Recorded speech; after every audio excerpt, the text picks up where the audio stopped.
Tudo bem? Hoje o Pontuando vai falar um texto de Sêneca. Eu vou falar um texto de Sêneca, que é o autor de alguns compilados de textos desse livro que aqui está, que você está vendo aqui. Tá?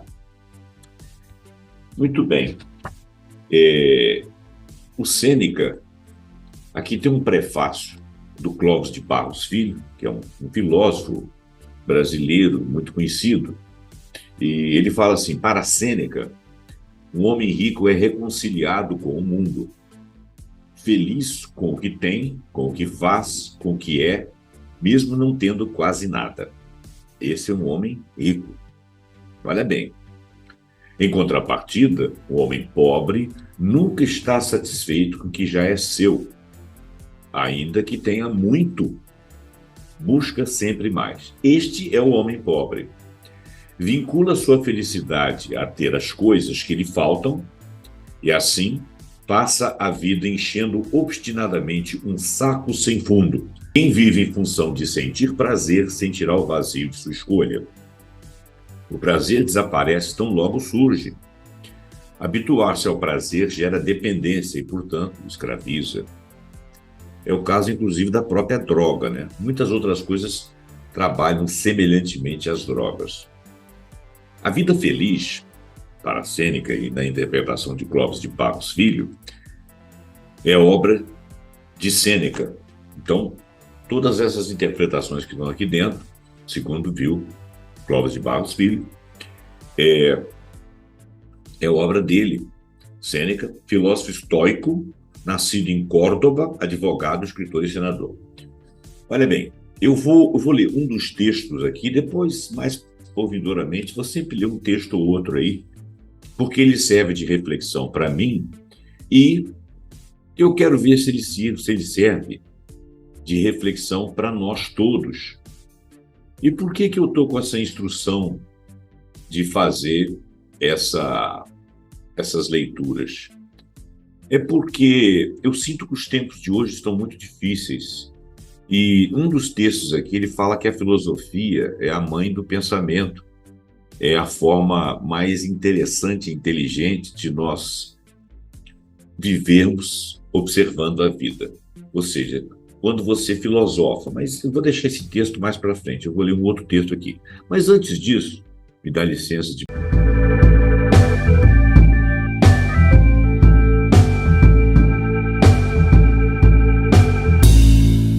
passar aqui para a Wikipédia. A Wikipédia diz o seguinte: Lúcio Aneu Sêneca, ou simplesmente Sêneca, em latim seria Lucius Anneus Seneca. Como disse o Clóvis, ele é nascido em Córdoba, 4 a.C. E Córdoba era algo ali parecido dentro de Roma, né? Da Roma antiga, não da cidade de Roma, da Roma antiga. E foi um filósofo estoico e um dos célebres advogados, escritores intelectuais do Império Romano, conhecido também como Sêneca ou Seneca, o moço, o filósofo ou ainda o jovem. Sua obra literária e filosófica, tida como modelo de pensador estoico durante o Renascimento, inspirou o desenvolvimento da tragédia na dramaturgia europeia renascentista. Então, Sêneca, muitos séculos depois, foi um inspirador da dramaturgia europeia no tempo do Renascimento. Bom, eu não vou falar mais. Ele próprio era um dramaturgo e também uma das pessoas mais ricas de Roma. Olha que coisa interessante. Ele era um estadista, né, famoso e conselheiro do imperador. Sêneca teve que negociar, persuadir e planejar seu caminho pela vida. Ao invés de filosofar da segurança da cátedra de uma universidade, ele teve que lidar constantemente com pessoas não cooperativas e poderosas e enfrentar o desastre, o exílio, a saúde frágil e a condenação à morte. Sêneca correu riscos e teve grandes feitos. Bom, ele foi exilado e depois foi morto. Essas particularidades eu não vou entrar aqui agora, porque o objetivo aqui é a gente ler um texto. Eu só quis colocar a figura de Sêneca, que é venerada até hoje 2.000 anos depois, pela sua sabedoria. Ele provavelmente se ombreia com Platão, em termos de importância dentro da filosofia, no caso, filosofia estoica. Ele ombreia com Platão, Sócrates, Aristóteles, entre outros, mais ou menos daquela época. Todas as vezes que a gente fala de filósofos, a gente esquece, às vezes, que o resto do mundo existia e também produzia seus pensadores. Provavelmente não, com certeza você tinha pensadores na China, você tinha pensadores na Índia, você tinha pensadores de algum outro império que porventura estava no nascedor ou que já existia, e porque sociedades milenárias não são só parte da sociedade europeia. Existiam outras sociedades antigas e que eram desenvolvidas. Eu não vou entrar nesse mérito, porque me falta um pouco de estofo histórico para dissertar sobre isso. Eu teria que pesquisar para falar coisas que realmente têm sentido. Bom, vamos ao texto, então. O texto diz o seguinte, eu vou lê-lo aqui diretamente do livro, tá, gente? Espero que vocês estejam vendo aí. É de acordo com a estimativa verdadeira ou falsa das coisas que somos felizes ou infelizes. Vamos ver o que ele está dizendo a respeito disso. Mas antes de ler o texto, eu vou falar uma frase minha, tá? Nós estamos vivendo tempos difíceis. Nós vamos passar por esse tempo aí e provavelmente a vida não vai facilitar muito. E esses tempos difíceis não são apenas uma catarse que está acontecendo no nosso país. Está acontecendo em outros lugares.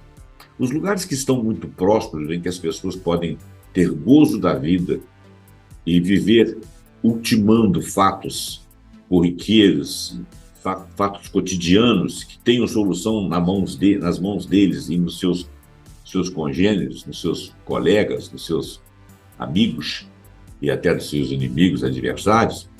Enquanto a vida está assim, você não está pensando, não está filosofando sobre a essência real do ato de viver.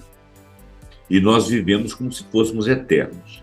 E ficamos desesperados quando percebemos que estamos adoentados, e muitos carregam pedras pelo caminho, seja por questões psíquicas, seja por questões corporais, seja por questões existenciais, seja por questões de relacionamento. O fato é que a vida, a cada um tem seu fardo. E a visão da vida, quando tudo está dando muito certo, nós perdemos a dimensão da essência dela e talvez percamos aprendizado.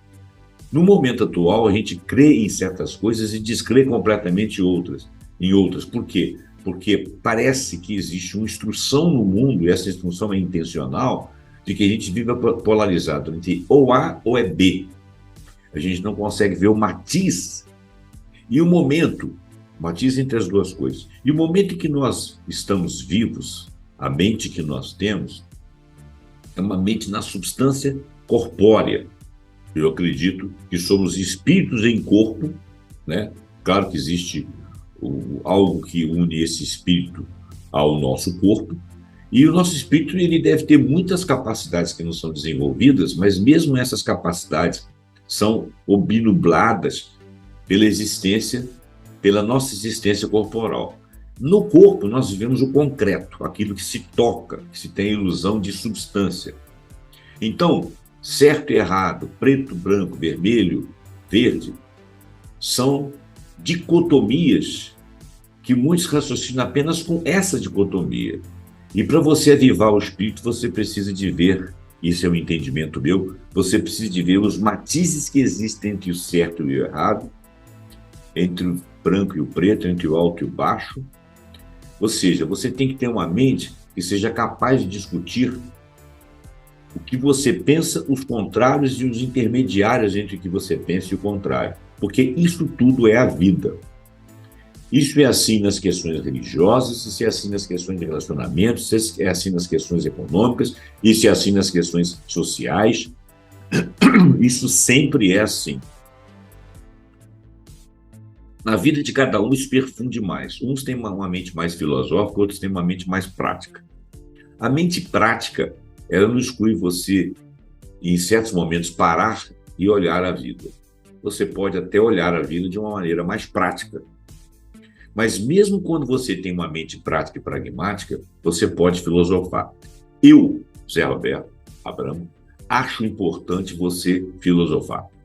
Eventualmente, você discutir as suas certezas e verificar que você pode e deve, em alguns momentos, mudar de ideia ou acrescentar coisas à sua bagagem. Eu não falei de pedras, eu falei de coisas que não têm peso, que é o conhecimento, o autoconhecimento e a capacidade de vislumbrar algo além dessa realidade de superfície que nós vemos nas coisas, nas pessoas, nas práticas, no dia a dia e na nossa existência.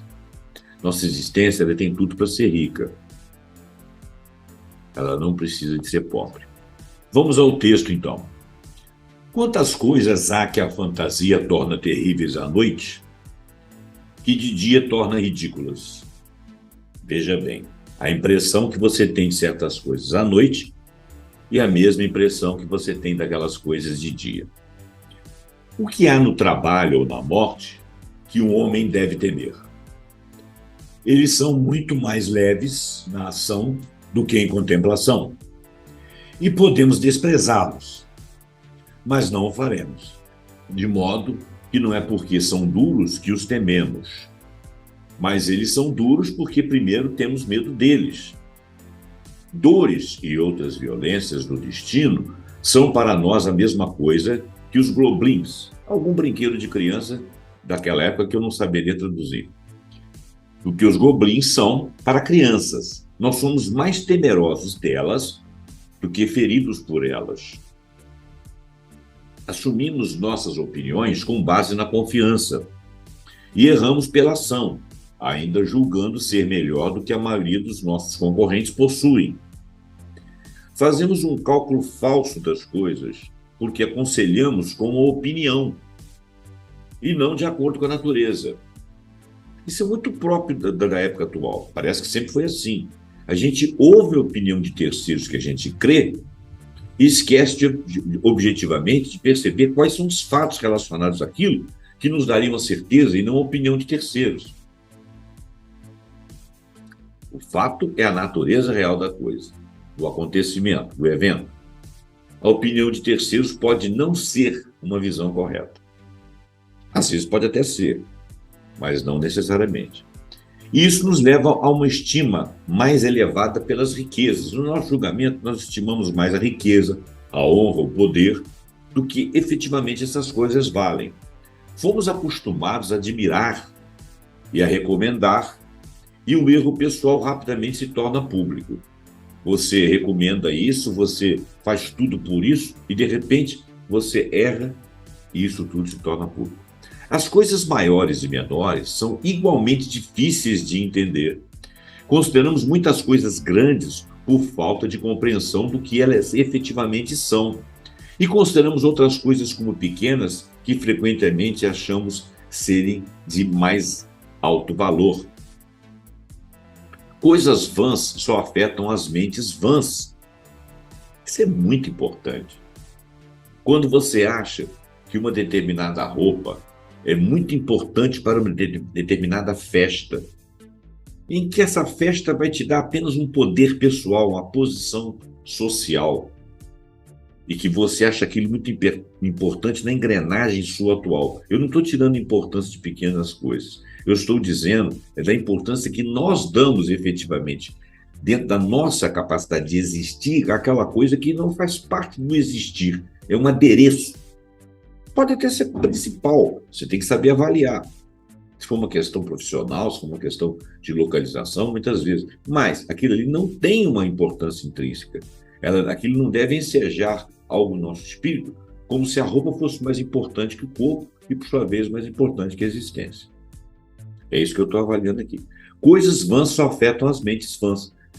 Quando você está imerso em delírio, aquele delírio que te passaram, você acredita nele. Os acidentes que tanto nos espantam não são terríveis em si mesmos, mas são causados por nossas fraquezas. Mas consultamos antes o que ouvimos do que o que sentimos. O que os outros dizem é mais importante do que nós sentimos.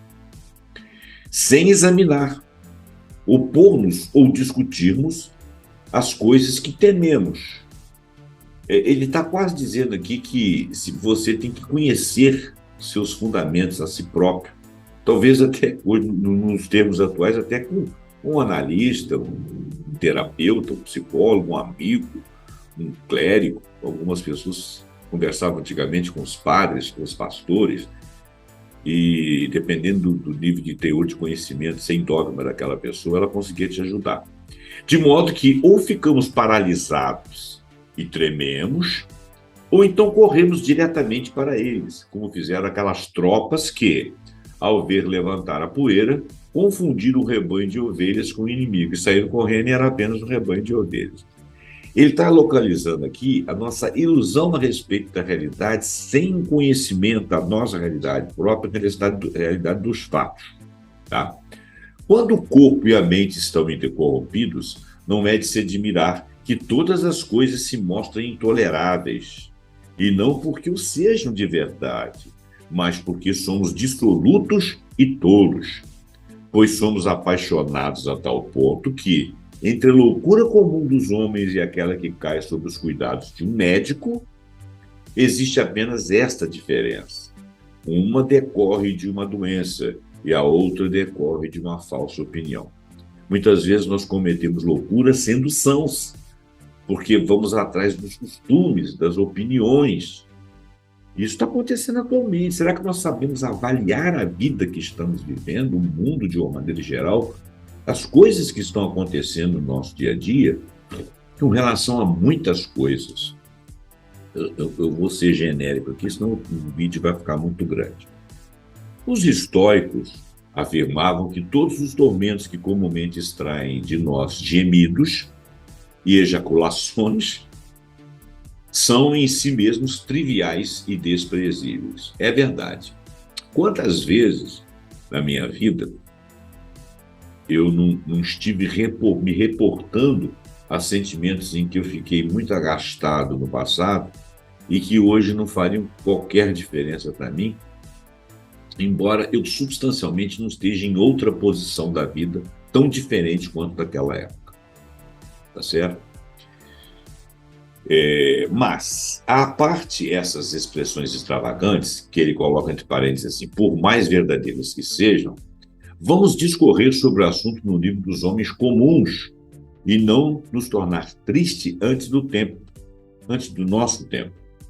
Pois as coisas que julgamos estarem próximas podem nunca acontecer. É verdade. Às vezes está temendo que aconteça uma coisa muito complicada e, de repente, essa coisa complicada não acontece. Inclusive, quando nós estamos nessas condições, muitas vezes nós somos altamente manipuláveis. Todas as vezes, por exemplo, vamos falar de uma coisa que não tem muito a ver, mas vamos falar. Durante muitos anos na minha vida, de jovem e de adulto, muitos de nós tememos uma guerra nuclear. Uma guerra nuclear era dita na época que poderia destruir o mundo 100 vezes. Na realidade, não destruiria o mundo, destruiria talvez a humanidade e os seres vivos umas 100 vezes, mas tem sempre alguém, algum organismo que resiste. Então, a civilização se reiniciaria alguns milhares de anos depois. Mas nós perderíamos o nosso mundo, aquela vida que estava ali, aquelas pessoas que estavam vivas ali. Perderíamos toda a nossa construção para um provar que está certo e o outro provar que está errado. E a guerra nuclear ela tinha uma mão dupla. Quem apertasse o botão veria imediatamente uma outra bomba vindo contra si, ou seja, era autodestruição. Apertar o botão da bomba que atacasse o inimigo era automaticamente ser atacado por esse inimigo quase que imediatamente. Então, ao apertar o botão para destruir alguém, você seria destruído junto com ele. Mas esse medo permeou. Ainda permeia. Nós não falamos disso. Só que hoje em dia existem outro tipo de bombas que são táteis, e essas bombas elas podem realmente criar problemas locais, destruir coisas numa localidade, e se forem muitas bombas, nós vamos ter radiações ali por anos e a sociedade vai adoecer. Talvez a gente não destrua o mundo, mas destrua uma boa parte do planeta, uma boa parte da humanidade, Não imediatamente por ação da bomba, mas pela radiação. Então esse medo é real, mas nós somos controlados por ele. Quando você tem que optar entre dois inimigos, um inimigo do outro, você fica do lado de um, do lado do outro, você não consegue analisar os dois e consegue dizer para os dois. Você não tem poder sobre eles para dizer parem com isso. Você está oscilando, você está dançando. Tem a ver com isso que ele está falando aqui. Algumas coisas nos perturbam mais do que deveriam. Outras coisas mais cedo e algumas coisas nos desorganizam e não deveriam nos incomodar de forma alguma, de modo que aumentamos ou criamos ou antecipamos nossas inquietações. Esse exemplo dramático que eu dei aqui, você pode vê-lo em outras coisas. Por exemplo, com relação à sua aposentadoria, é fato, realmente a gente tem essas preocupações com relação à nossa saúde no futuro, com relação à vida do seu filho, se você vai ter emprego, se ele vai ter emprego, se a sua mulher vai estar bem de saúde, se os seus pais vão ter guarita do futuro, porque você fica pensando quantos que eles possuem, quanto que você possui. Essas inquietações, nós antecipamos essas inquietações. Muitas vezes nós criamos, porque a gente não tem o devenir na nossa frente. Às vezes você está preocupado com a sustentação dos seus filhos, mas eles chegam lá na frente, se dão muito bem, se viram, são inteligentes, são capacitados, têm sorte e dá tudo certo. E às vezes nós aumentamos algumas preocupações. Às vezes você não está naquela situação tão dramática que lá na frente você vai passar aperto, você está não crescendo. A gente não tem a capacidade de avaliação. Então, para que a primeira parte, então olha bem, para a primeira parte, deixa ficar como um assunto controverso, por aquilo que considero leve, o outro talvez julgue insuportável. Um homem ri sobre o chicote e outro choraminga por um peteleco. Olha só, isso depende da capacidade de cada um. Quão triste é a calamidade da pobreza para um homem quando para o outro parece mais desejável do que inconveniente? Isso é uma pergunta para até ler. Quão triste é a calamidade da pobreza para um homem quando para o outro parece mais desejável do que inconveniente? Tem pessoas que realmente se incomodam com excesso de riqueza. Pensando bem, se você for uma pessoa muito rica e tiver coisas muito fáceis, você é muito frágil, você é muito mal acostumado. Eu estou falando de riqueza. A maior parte de nós somos remediados, né? Alguns olham para nós e falam, você é rico. Não, às vezes você tem uma situação cômoda de ter uma renda, ou que você a fez durante a vida, ou que você está trabalhando e recebe, ou que você tem uma aposentadoria que é satisfatória para você, dependendo de como você se aposentou e de que situação. E isso aí te é confortável. Isso não é uma riqueza, né? Isso dá um certo conforto. Se você tem ideia de que aquilo é perene, isso acalma seu espírito, né? Mas se você é muito rico, você realmente está. Você vai ser bajulado, você pode perder esse status, você pode perder isso aí, a sua prole pode perder aquela riqueza. Então a riqueza ela traz um pouco de preocupação. Então, hoje em dia, tem muita gente que não quer acumular nada, nem mesmo dinheiro. Quer viver uma vida simples, até para você não ter apego às coisas. Você tendo simples, o mínimo, e isso sendo bastante razoável para você, e uma gordurinha para você poder viajar e alguma coisa, isso de repente te dá uma sensação de segurança muito maior. Você não tem que fazer um seguro caro para o seu carro, porque ele é caro. Nem tem que pagar um IPVA caro no seu carro, porque ele é caro. Nem tem que temer que ele seja arriscado, que ele seja roubado. Mas você deseja que ele seja um carro bom que te leve onde você precisa, né? E amanhã você tem, ele reúne recursos financeiros para você trocá-lo. Então, os minimalistas, por exemplo, tentam viver com o mínimo. Tem até um caso de um sujeito que era riquíssimo e que vendeu o carro que era o bala dele lá, maravilhoso, um apartamento espetacular, e foi viver uma vida mais simples. Ele percebeu que ele não precisava de todas aquelas gordurinhas que, na realidade, eram máximas na vida dele. Então ele falou, quão triste é a calamidade da pobreza para um homem quando para outro parece desejável e até desejável do que inconveniente.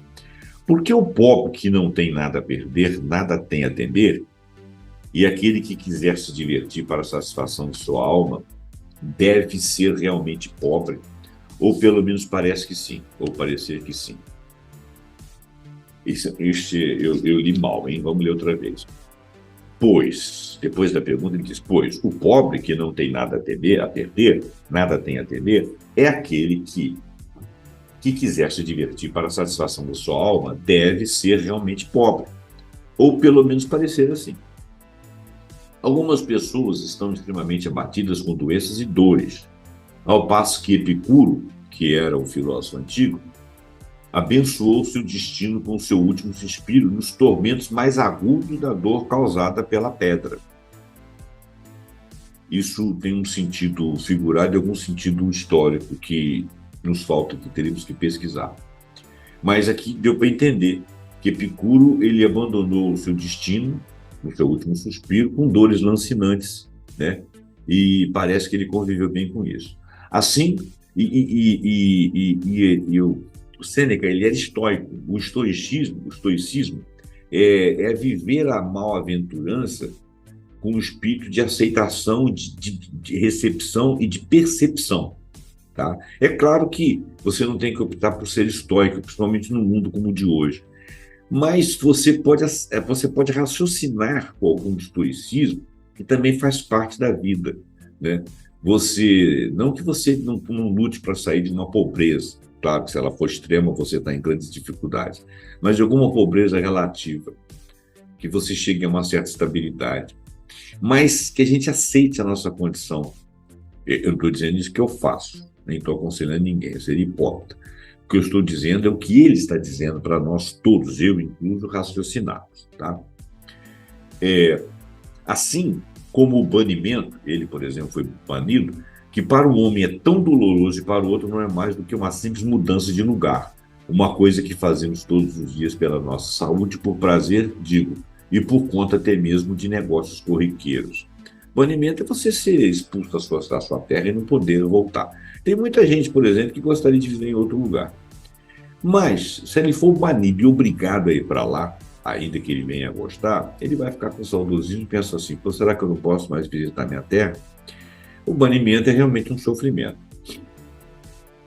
Quão terrível é a morte para um homem, enquanto que para o outro parece ser a maior providência da natureza, mesmo para todas as idades e condições. É verdade. É talvez o desejo de alguns, o alívio de muitos e o fim, mas é o fim de todos. Ela liberta, a morte, o escravo, leva o homem banido para casa e coloca todos os mortais no mesmo nível, é verdade, de modo que a própria vida seria um castigo sem a morte. Essa é uma visão muito difícil de se ter, embora nós saibamos que todos vamos morrer. Mas quando chega num momento da sua vida, você começa a perceber que a morte é desejada. Porque as suas funções começam a falhar. Você começa a se sentir menos apto. E o mais interessante da vida é que a gente sempre renova células.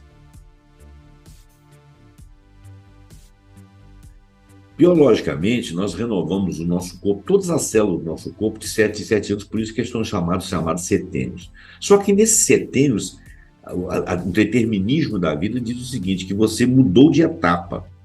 Então parece que tem um comando lá atrás, como se fosse um programa de computador, que diz que você vai mudar a sua forma de estar e ser na vida. E isso significa envelhecer, amadurecer, envelhecer, ficar, de repente, até idoso, e de idoso possivelmente até senil, com incapacidades em vários órgãos, com vários órgãos trabalhando mal ou trabalhando em marcha lenta, porque existe a finitude. E quando você chega a essa condição de que o seu organismo não reage adequadamente, não reage como era antigamente, diante dos fatos da vida, você vai perdendo a graça da vida e você entende o ponto final que está se aproximando. E você começa, de repente, a ter desejá-lo. Né? Eu não sou tão velho para poder ter essa certeza, mas eu tratei de pessoas muito velhas, cuidei de pessoas muito velhas, familiares, naturalmente, e os vi nessa condição. Como todos nós aqui já devemos ter passado por isso. Bom, quando vejo tiranos, torturas, violências, a perspectiva da morte é um consolo para mim, ele dizendo, e o único remédio contra os danos da vida. Tá. Mas se você, de repente, está de vento em popa, está tudo certo para você, está dando legal, você está casado, você mulher com um homem que você gosta, você homem com uma mulher que você gosta, você homossexual com o parceiro que você bem entenda, você está ali feliz naquela situação, aquele circunstancial, mas você está feliz, você está ganhando bem, você tem projeção lá fora, as pessoas te respeitam, você é bonito, desculpa, você é bonito ou bonita e está ali numa boa, tudo muito legal. De repente aparece uma doença grave que vai interromper aquilo, você ainda muito jovem, realmente encarar a morte aí não deve ser coisa fácil. Por isso que nós devemos raciocinar com as perdas todos os dias, principalmente quando nós estamos mais maduros, com o espírito amadurecido. Obviamente, eu não sei quem está assistindo esse vídeo, se essa pessoa for muito jovem, ela pode temer ter uma coisa dessa em plena juventude ou antes de chegar a algum lugar de uma posição mais gostosa, mais agradável, onde você seja influente, onde você tenha vivido o suficiente. É óbvio que isso é trágico. A vida não é fácil. A vida é uma bomba relógio, você pode, de repente, ir embora. Embora antes daquele muito mais velho que você está olhando todo dia, está arrastando pelas ruas o seu corpo envelhecido. A vida não é fácil. Como eu disse, não estou aqui dando conselho para ninguém, estou lendo um filósofo para nós refletirmos. Não me tome como conselheiro, porque eu não sou. Não, aí ele vem, não. Tão grandes são nossos erros na verdadeira dimensão das coisas e dificilmente fizemos algo que não tivemos razão para desejar desfeito. E descobrimos que as coisas que teríamos são mais desejáveis do que aquelas que ambicionávamos. Alguns nunca descobrem isso. E também pode ser que isso não seja para todo mundo, né? Algumas coisas que alguns ambicionam são coisas razoáveis e boas de se ter, né? E ele não vai querer o contrário daquilo. Ele está falando de determinadas circunstâncias diante das ilusões que nós temos, né? Você quer ter uma Ranger Discovery, Diamond, ela é linda, maravilhosa, custa quase R$ 1.000.000. E aí um dia você chega lá, tá com a Discovery, anda nela e fala assim, pô, mas isso é igual aos outros carros. Então o status era você chegar lá, você ter capacidade de fazer aquilo, sem prejuízo do seu ganho, daquilo que é seu. Aí quando você chega, aquilo não te dá aquele prazer imenso, né?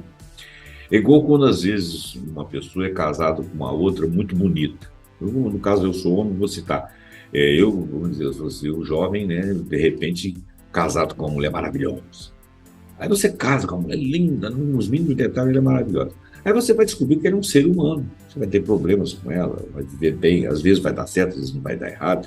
Se der tudo certo, está muito bom, mas não é porque ele é bonita, ou apenas porque ele é bonita, mas porque deu tudo certo. Ela é uma pessoa agradável. Agora, pode ser que você não seja uma pessoa agradável, de suporte.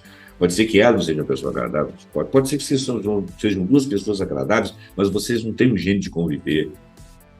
Então, você vai sair fora na sua vida de uma mulher muito bonita. Ou, trocando de posição, uma mulher com um homem muito bonito. Isso é muito relativo. Então, o que ele está fazendo aqui é relativizar esses nossos desejos, essas nossas certezas. É isso que eu estou entendendo. Você pode entender diferente, deixar aí no comentário alguma coisa que seja construtivo para nosso raciocínio. Nossas próprias orações têm sido mais perniciosas do que as maldições de nossos inimigos. E devemos orar para que nossas orações anteriores sejam perdoadas. Tem uma frase que eu acho muito interessante que diz assim, cuidado com o que você pede a Deus, que ele pode te atender. Eu acho que é uma coisa parecida com o que ele está fazendo aqui. Onde está o homem sábio que deseja para si mesmo os desejos de sua mãe, enfermeira, ou de seu tutor, o pior dos inimigos, com a intenção de melhores amigos?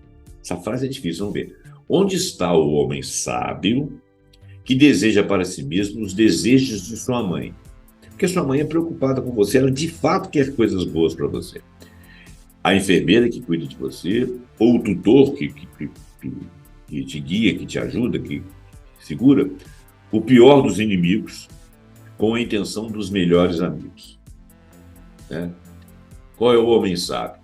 Estaremos perdidos se suas orações forem ouvidas, é o que eu falei agora mesmo. E o nosso dever de orar para que não sejam, pois nada mais são do que execrações bem intencionadas, né?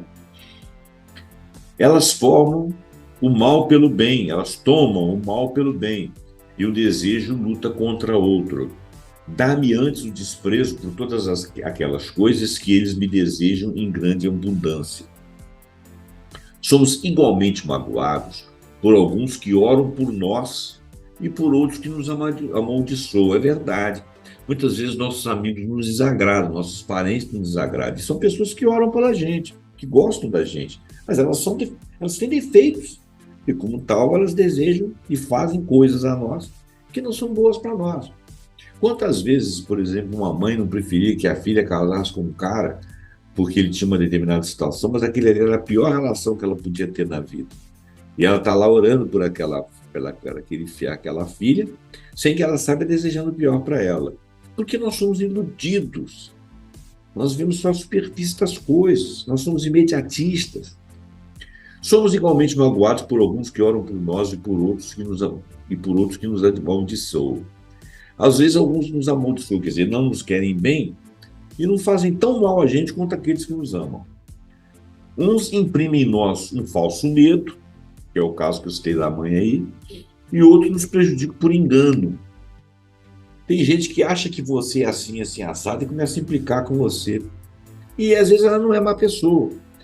De modo que não é de se admirar que a humanidade seja miserável. E nós não somos até hoje. A miserabilidade, ela não está necessariamente envolvida a grandes ganhos tecnológicos, a grandes conhecimentos. Ou seja, você é menos miserável quando você tem essas coisas. Você pode ser miserável individualmente. Nós vivemos uma época rica em tudo. No entanto, nós padecemos da mesma miserabilidade que ele está falando aqui, porque essa é uma condição de evolução espiritual do ser humano.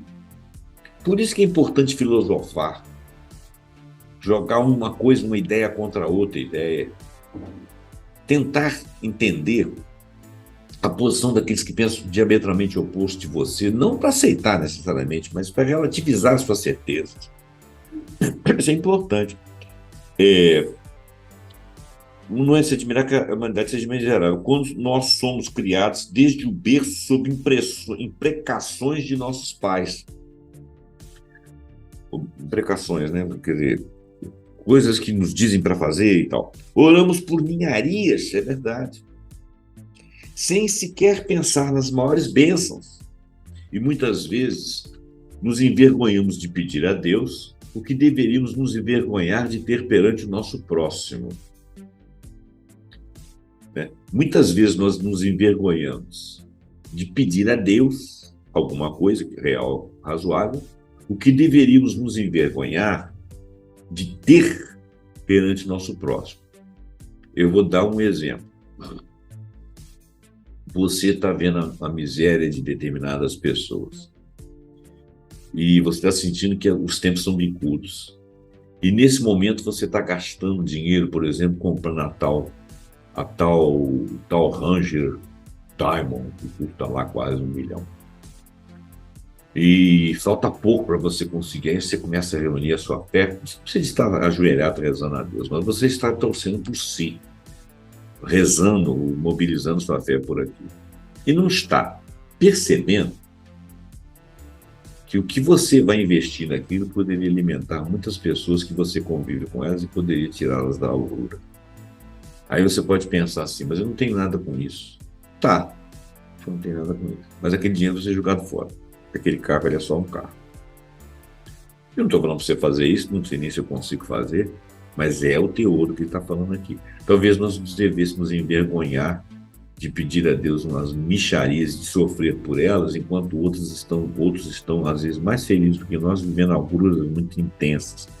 Muito interessante pensar isso. É para refletir mesmo. Acontece conosco, como a um inocente que meu pai tinha na família. Eu vou ler de novo. Acontece conosco como a uma inocente que meu pai tinha na família. 2 pontos, aliás, ponto e vírgula. Ela caiu cega de repente. e ninguém conseguiu persuadi-la de que estava cega. Ela não aguentava a casa, gritou. Estava tão escuro e ainda assim pedia para ir para o exterior. Aquilo de que rimos nela, descobrindo ser verdade em nós mesmos. Somos cobiçosos e ambiciosos, mas o mundo nunca nos levará a reconhecê-lo e nós o imputamos ao lugar. Não, nós somos o pior dos dois, pois aquela tola cega pediu por um guia e nós vagamos sem ele. A cega, ela queria para o exterior com um guia. Ela era inocente, ela não tinha ideia de que ela estava cega. Pelo menos foi o que eu depreendi aqui, que as palavras dele não são muito próximas da nossa forma de falar, né? E a tradução também, de repente, pode ter pecado. É difícil curar quem não acredita que está doente. Ele está se reportando à cega como uma pessoa inocente. É verdade, é verdade. É difícil. Nós estamos nos tempos das fake news. E tem crenças arraigadas que você não muda nas pessoas. Ela pergunta assim para você, diante daquilo que ela crê, que ela viu, ela pergunta, mas você está cego? Ela não vê que ela pode estar cega. Claro que você também. Ambos têm que te refletir, né? É que eu disse, você tem que raciocinar pelo seu contrário. Tem muita coisa que falam para mim que eu sei absolutamente que são inverdades. Mas se eu sei, eu devo ter certeza que isso é baseado em fatos. Aí eu tenho certeza que o cego é ele. E o cego pode ser eu também. Agora, tem coisas que querem me fazer crer, as quais eu sei que é mentira, mas que, se for verdade, não faz diferença. Porque aquilo ali não é o mais importante se julgar a respeito daquele assunto. Isso é uma outra coisa de profundidade de filosofia que nós devemos pensar a respeito das coisas. Muitas coisas dogmáticas aí que vêm de religião a respeito das questões políticas não dizem respeito à prática política. São questões científicas, são questões de racionalidade, são questões de você conjugar o que está acontecendo para você dirimir as agruras. Não são dogmas que você tem que respeitar ferro e fogo. Né? Um exemplo disso é o seguinte: chega uma pessoa aqui triste, porque tudo nela na vida dá errado e ela é muito feia. Aí ela te pergunta, eu sou tão feia e sou insuportavelmente observável? Se você for falar a verdade, você vai falar sim, infelizmente você é. Porém, essa verdade não tem significado naquele momento, porque aquilo ali não é o mais importante diante da agrura dela. Na agrura dela, a feiura dela, a indispõe com o resto da humanidade. Mas se existirem humanos que não veem a feiura dela como um impedimento, ela passa a ser uma pessoa absorvida por essa sociedade. Então a questão não é a feiura dela, a questão é ela ser inclusa. São coisas que a gente tem que pensar, aonde está o foco. É o caso de algumas questões políticas, né? Eu não vou citar aqui para não dar polêmica, mas Deus não quer isso. Tem gente que tem procuração de Deus. Deus não gosta disso. Eu detesto quando você fala isso. Você tem procuração? Se tem, me apresenta. É assinada. Poxa, você não tem procuração. Isso é a sua interpretação, que de repente é dogma da sua igreja, e que de repente você quer passar por um tema e nada disso pode ser discutido, porque aquilo ali é um dogma que para você é uma verdade absoluta. Não é assim que funciona. Tá? Nós temos que aprender a nos corrigir. E aqueles que são contrários também, que simplesmente estigmatizam e dizem que não é, também tem que pensar, porque não é assim. Você não pode chegar, por exemplo, numa sociedade, uma teocracia como o Irã, por exemplo, e achar que você pode desafiar o governo, tudo lá está falando, o governo, as pessoas, porque tudo que está sendo dito ali está tudo errado. Não, aí você está sendo antiético. Aquela é a realidade deles. Você pode até persuadi-los de que eles estão enganados, que Deus não se preocupa com os detalhes da nossa vestimenta, né? Mas você não vai poder chegar lá dentro, por exemplo, e sair pelado, ou sair de biquíni, de bermuda, e dizer assim, isso é a realidade, vocês são os idiotas. Porque você vai ser trucidado e não vai conseguir convencê-los. Então, quer dizer, nesse momento você vai ceder e vai ver que a realidade deles é outra. Mas a realidade deles é outra, a nossa realidade não é essa. Não vamos chegar a isso, então. Vamos lá. É difícil curar alguém que não acredita que está doente. Temos vergonha de admitir um mestre e estamos muito velhos para aprender. Quando ele fala que nós somos muito velhos para aprender, na realidade, tem pessoas que, mesmo jovens, não conseguem mais mudar a tônica do pensamento, não conseguem fazer essa relativização das suas certezas, né? Ou até perceber que ela tem de mudar de ideia, pelo menos em relação à realidade própria dela. Então, algumas pessoas funcionam como se estivessem muito velhos para aprender. Bom, o vício ainda precede a virtude. E quando ele fala vício, não é só o vício de cigarro, de bebida, de jogo, disso, daquilo, não. O vício de personalidade, de tendências que você não consegue modificar e que não são virtudes.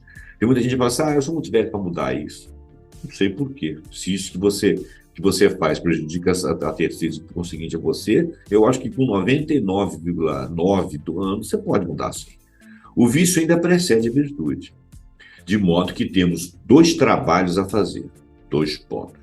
Devemos abandonar o primeiro, que é o vício, e aprender a segunda, que é a virtude. Nós podemos fazer essa transposição. E eu, Zé Roberto, não estou aqui para te aconselhar como fazer isso, porque eu não sei. Eu tenho que avaliar a minha vida. Eu estou lendo um filósofo para nós avaliar. Estou fazendo conjecturas aqui. Se nós estivéssemos no canal aberto em que você pudesse discutir comigo, você estaria complementando a minha fala, até discordando em alguns momentos, ou dando exemplos que eu não dei. Tá certo? Por um mal abrirmos caminho para outro e apenas buscamos coisas a serem evitadas. Essa frase aqui está terrível. Por um mal abrirmos caminho para outro e apenas buscamos as coisas a serem evitadas ou aquelas das quais logo nos cansamos. Ele está querendo dizer aqui o seguinte: infelizmente, a gente mal abre caminho para uma virtude, uma coisa assim, e apenas buscamos coisas que nós devemos evitar para não nos prejudicar ou que nós não queremos nos transformar. Ou aquelas das quais logo nos cansamos. Quer dizer, a gente pega uma coisa que nos substitui, por exemplo, num vício qualquer, ou na falta de uma virtude, e aquilo ali, tipo, por exemplo, assim, eu estou fazendo tudo errado, eu entro para uma casa lá de coach, o cara te ensina uma coisa e você vai seguindo num caminho, tem umas certas regras básicas, mas aquilo ali não é uma coisa reflexiva, é uma coisa meio externa, né? Sem número de regras. Aí logo você abandona aquilo não serve para nada, porque você realmente não encontrou realidade ali. Ou seja, você não trabalhou para tirar o vício e colocar a virtude. O que parecia demais quando desejávamos, prova ser muito pouco quando temos. Já falei lá da Ranger, né? Da Ranger Diamond. E não é, como alguns imaginam, que a felicidade seja gananciosa, quer dizer, a gente tem que ter muito, muito para ser feliz, não. Mas é pequena e limitada, e não pode nos satisfazer. Tem um filósofo, eu já devo ter falado em algum momento aqui, Schopenhauer, que ele olha a realidade de uma maneira muito crua e olha muito o que a gente sofre. Ele viveu há 500 anos, 400 anos atrás lá, e claro que a visão de vida dele não era a visão que nós temos agora, mas era uma visão filosófica. E ele falava que, em alguns momentos, traduzindo assim de uma maneira bem simplificada, e inclusive pobre, ele falava o seguinte: a gente não veio no mundo para ser feliz. A gente tem momentos de felicidade. Na maior parte das vezes, a gente vem no mundo para se dar mal, para se ferrar, para sentir dor, para sentir aperto. É uma maneira de ver a vida, né? Tem gente que olha um copo meio cheio e fala assim, ele está vazio ou meio vazio. E tem gente que é otimista e vê um copo meio cheio e fala assim, ele está cheio ou meio cheio. Isso depende da visão.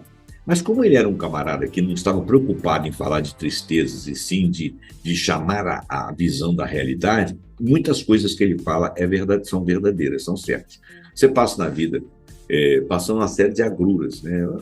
Uma das primeiras coisas, você envelhece, você fica doente, você gripa, você perde dinheiro, você perde emprego, às vezes você está tudo bem na sua vida, alguém te demite, ou você descobre que alguém não quer nada com você, aí você estava namorando uma garota, ou uma garota estava namorando um rapaz, de repente a pessoa termina do nada, você fica sem saber o que aconteceu, e você tem que lutar muito, tem dias de calor, tem dias de frio, tem lugar que você, às vezes chove, dá uma hecatombe, acaba com a sua casa. Isso são coisas que cotidianamente acontecem com muitas pessoas, populações inteiras. São vicissitudes da vida, né? Então ele fala que a gente tem que estar mais preparado para a tristeza intrínseca do que para essa tua felicidade. Então, como ele está falando aqui, não é que a velocidade seja gananciosa, mas ela é limitada. Alguns outros filósofos dizem o seguinte, que você é feliz ou não é feliz. Estar feliz é uma condição. Ser feliz é existencial, é profundo, demanda do seu espírito. Ou seja, se você está feliz por alguma natureza sua, pessoal, que você conseguiu crescer espiritualmente, as coisas em sua volta podem não te fazerem felizes quando foram cruéis, e as coisas muito boas à sua volta podem não te fazerem mais felizes, porque a felicidade não é gananciosa. Você não precisa de ter muitas coisas, você precisa de ser. Você está falando isso aí, você é um coach, você é um filósofo, você é um clérigo, você é um psicanalista? Não. Isso são reflexões que eu estou fazendo e você pode discordar delas. Eu não sou guru de nada. Estamos refletindo aqui. Por que eu estou insistindo em falar nisso? Porque tem muita gente que fica fazendo aí vídeo, né? E fala que você deve fazer isso, que você deve fazer aquilo, depois você vai descobrir a vida do cara, ele não sabe não sabe identificar a própria vida e fica dando conselho. Eu não quero passar por esse tipo de fajuto. Claro que tem muita gente falando coisas interessantes, mas tem muita gente que faz isso por dinheiro e fala meia dúzia de coisas que ele não vive. Isso é muito irritante. Por isso que eu faço questão de dizer, não sou guru de nada. Bom, aquilo que consideramos muito alto à distância, descobrimos que é apenas baixo quando chegamos perto dele. É verdade. E o negócio é que não entendemos o verdadeiro estado das coisas. Somos enganados por boatos. Quando conquistamos o que almejamos, descobrimos que está estragado ou está vazio. Ou talvez seja menos do que esperamos, ou talvez excelente, mas não seja bom. Então, o título dessa leitura aqui é de acordo com a estimativa verdadeira ou falsa das coisas que somos felizes ou infelizes. E eu complementaria, o estado de felicidade é inerente ao nosso espírito. Você é ou não feliz? Se você depender de estimar as coisas para a sua felicidade, você cai no engano. E se você não souber avaliar aquilo que te faz feliz ou infeliz, você está sempre disposto a enganar. Então vem o título, se enganar. É de acordo com a estimativa verdadeira ou falsa das coisas que somos felizes ou infelizes, partindo da ideia de que você depende de coisas externas para manter a sua serenidade ou perdê-la definitivamente. Eu acho que é esse aí que é o resumo bacana da leitura. Eu vou fazer outras leituras de Sêneca e, de repente, outros autores aqui, sempre nessa condição de estar junto com vocês, discutindo um texto e tentando aprender. Por isso que eu peço para você, deixa seu comentário aí, se você concorda com o que eu falo ou não concorda, ou se você tem uma outra ideia. A questão não é você concordar ou discordar de mim, a questão é contribuir, estar aqui conversando comigo. Se você gostou desse vídeo, dá o seu like aí, passa esse vídeo para frente, porque o canal, né, o algoritmo do YouTube entende que uma coisa é importante quando alguém dá o like, quando alguém compartilha. E principalmente quando alguém comenta. Comentar dá um status muito legal ao vídeo.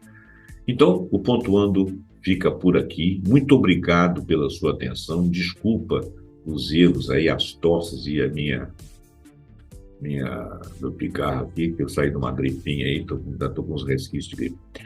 E até o próximo Pontuando. Até lá.